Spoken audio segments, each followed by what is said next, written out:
అసలు అందం అంటే ఏంటి? అది రూపమో, రంగో, అలంకారమో కాదు. ఏ ఒక్కరి జడ్జ్మెంటో, అభిప్రాయమో కాదు. ఒక కవి వర్ణనో, చిత్రకారుడి బొమ్మో కాదు. మరేంటది?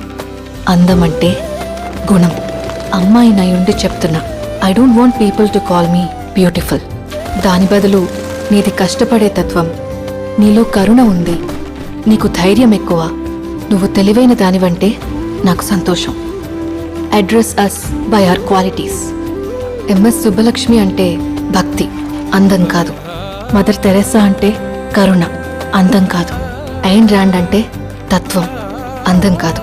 సరస్వతి అంటే విద్య, దుర్గా అంటే ధైర్యం, గౌరీ అంటే తపస్సు, లక్ష్మి అంటే శుభం. ఇలా ఏ దేవతనైనా ఆమె క్వాలిటీస్ కోసమే పూజిస్తారు, ఆమె అందం కోసం కాదు.